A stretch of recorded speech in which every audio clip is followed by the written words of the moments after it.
बीच में बहुत सारे जो ह्यूमन साइंस के वैज्ञानिक हैं उनके शोध आते रहते हैं, जिसमें वो कई बार बोलते रहते हैं कि सर्वाइविंग आदमी जो है वो सर्वाइविंग है, ये तो ऐसा करेगा ही, ये तो उनके कई सारे शोध मैंने जो है पढ़े हैं। मेरी उस समय की खोज के दौरान वो और कितने सारे जो साधु सन्यासी हैं वो सब आदमी के बारे में बताते कि ये देखो आदमी कितना कमीना है, आदमी कितना धूर्त है, आदमी कितना मूर्ख है, ऐसी ऐसी बातें होती, लेकिन मैं इनसे कभी सहमत नहीं हो पाया, क्योंकि मुझे वैसा कुछ दिख नहीं रहा था जैसा वो बताने की कोशिश कर रहे थे। और जिससे पूछो वो खुद को अच्छा बताने की कोशिश करता था और औरों को बुरा बताने की कोशिश करता था। जिससे भी पूछो, जिसने खूब चोरियां भी की हों, खूब डकैती भी डाली हो, उससे भी पूछो, तो वो अपने इन चोरी डकैती को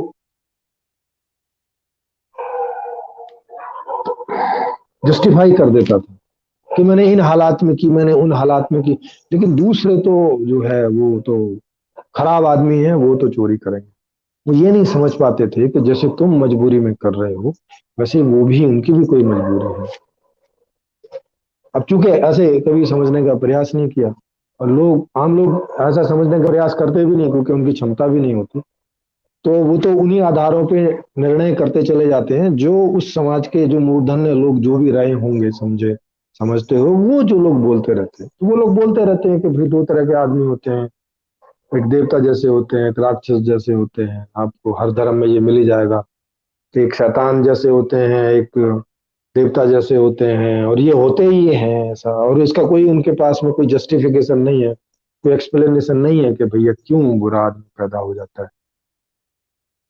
मतलब ये लोग बताते हैं कि ये बाई बर्थ ही ऐसा, माने नेचर ही ऐसी खराब है कि वो अच्छे तरह के लोगों को और बुरे तरह के लोगों को पैदा करती है। तो भाई इसमें कुछ नहीं किया जा सकता, ये तो देव और राक्षस का युद्ध होता ही रहेगा, शैतान और भगवान का युद्ध होता ही रहेगा, ऐसा ऐसा करके कुछ नेचर जो है लोग, तो सारे धर्मों में इसी तरह की थ्योरी है। और लगभग लगभग वैज्ञानिक लोग भी घुमा फिरा के इसी बात को यहाँ पे वो अपने रखने की कोशिश करते हैं। वो कभी कहीं जानवरों पे वो शोध करेंगे तो वहां देखेंगे कि देखो वहां जानवर अपने सर्वाइविंग के लिए जो है वो कर रहा है, कुछ इस तरह से देखने की कोशिश करते हैं, और फिर उसी बात को आदमी पर आरोपित कर देते हैं, जबकि जानवर में और आदमी में कई मामलों में फर्क है, कई मामलों में फर्क है। जैसे जानवर कुछ अपनी खास व्यवस्था नहीं कर पाते, कोई हल्की फुल्की बहुत थोड़ी जो उनके डीएनए में ही है उस तरह की वो करते हैं। वो बहुत ज्यादा जैसी नेचर है उसी में वो रहते हैं, बहुत हल्का फुल्का है कि कोई घर बनाए, कोई गुफा में घुस जाए, कुछ ऐसा करे। लेकिन मनुष्य ऐसा नहीं है, मनुष्य में बुद्धि का बहुत विकास है, और वो आप देख ही रहे हैं कि जैसी नेचर है वो उस पर उतना डिपेंड नहीं करता है। वो अपने लिए सोचता है, उसके अंदर ये बुद्धि है, तो वो इमेजिन करता है, सोचता है, समस्या की कारण में जाता है, उसका निवारण करता है, ये सब क्षमताएं हैं उसके अंदर, तो इनका प्रयोग करता है। तो जो शोध आपके जानवरों पर जो निकलेंगे, तो वो ज्यादातर जो शोध है व्यवहार के मामले में आदमी पर लागू नहीं होंगे, होते भी नहीं। लेकिन अब वो मेडिकल साइंस के आधार पर ऐसा ही देखते हैं कि भाई सब आए तो एक ही उससे होके आए, तो जैसा उनमें रहा होगा वैसा ही इनमें भी होगा। और वो ऐसा करके नहीं देखते उल्टा कि नहीं, कुछ एक क्षमताएं ऐसी हैं जो इनमें है उनमें नहीं है, तो इसका व्यवहार अलग होगा ना थोड़ा।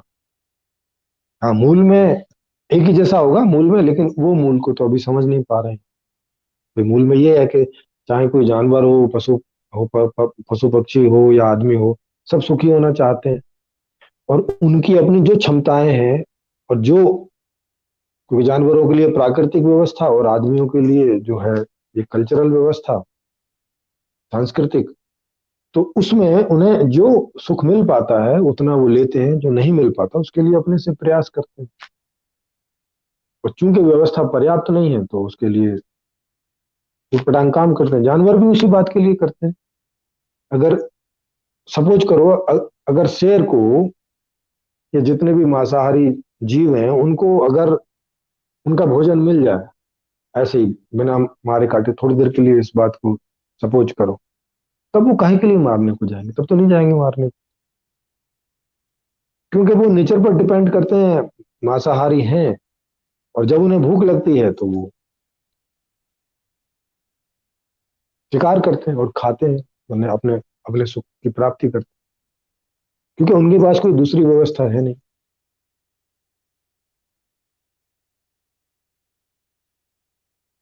तो आदमी भी ऐसा ही करेगा कि जिन मामलों में इसकी व्यवस्था नहीं है ठीक से, उस मामलों में ये ऐसे तरीके अपनाएगा कि जिनसे दूसरों को दुख मिलता हो, परेशानी होती हो, ये अब उन चीजों में कोई गौर नहीं फरमाएगा।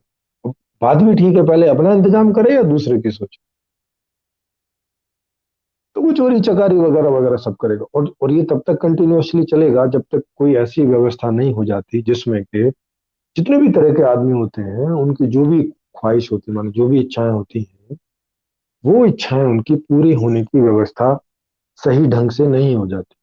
तो मैंने वो पूरी की पूरी व्यवस्था लिख दी संपूर्ण समाधान किताब में। उसको आप पढ़ेंगे तो आपको समझ में आ जाएगा कि वो एक कंप्लीट व्यवस्था है। वो व्यवस्था जहां जहां भी रहेगी तो वहां जो भी लोग आएंगे उसके अंतर्गत में, सबकी इच्छाएं समय से और सही ढंग से पूरी होती चली जाएंगी। किसी को भी कोई दूसरा उल्टा पुल्टा तरीका इस्तेमाल करने की जरूरत नहीं पड़ेगी। तो फिर कोई किसी को दिक्कत नहीं है। तो फिर वो एक कंप्लीट व्यवस्था कहलाएगी। फिर उसमें कोई असुरक्षा भी नहीं होगी, तो असुरक्षा के लिए आपको कोई पुलिस फौज और ये सब करने की जरूरत नहीं पड़ेगी। तो काम भी कम हो जाएगा, आदमी की टेंशन दूर हो जाएगी। अभी तो वो असुरक्षित रहता है, पता नहीं बच्चा बाहर गया है, कुछ कुछ हो ना जाए उसके साथ, बच्ची बाहर गई है कुछ हो ना जाए।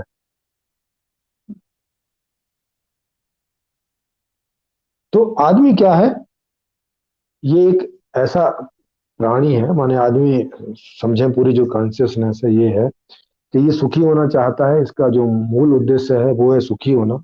और सुखी होने का मतलब है कि इनको सबको अपने अपने लेवल के हिसाब से इच्छाएं होती हैं,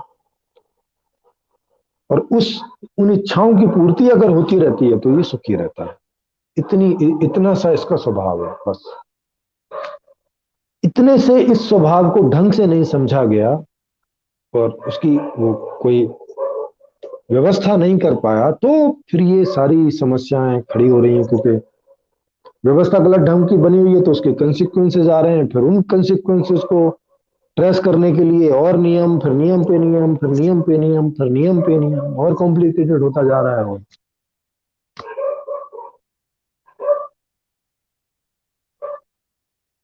जैसे पति पत्नी के बीच में नहीं बनती है तो फिर तलाक होता है, माने डिवोर्स होता है। फिर फिर सारा धन जो है पति के नाम रहता है, तो इस बात के लिए खिंचाई होती है कि भैया जब अलग हो रही है पत्नी तो इसको भी आधा चाहिए, तो इसको आधा दो। समझ रहे हैं? अगर सबकी अलग अलग व्यवस्था हो तो फिर एक दूसरे के साथ रहना और जब इच्छा करे अलग हो जाना में कोई दिक्कत नहीं हो, है कि नहीं? नहीं तो आदमी के पास सारी सुख, सारी जो धन संपत्ति है उसको उसका मालिक बना रखा है, और जब पति पत्नी अलग हो तो भैया वो उसके लिए फाइट करे, उसके लिए कोर्ट जाए, कचहरी जाए, लड़े, तब जाके उसको मिले।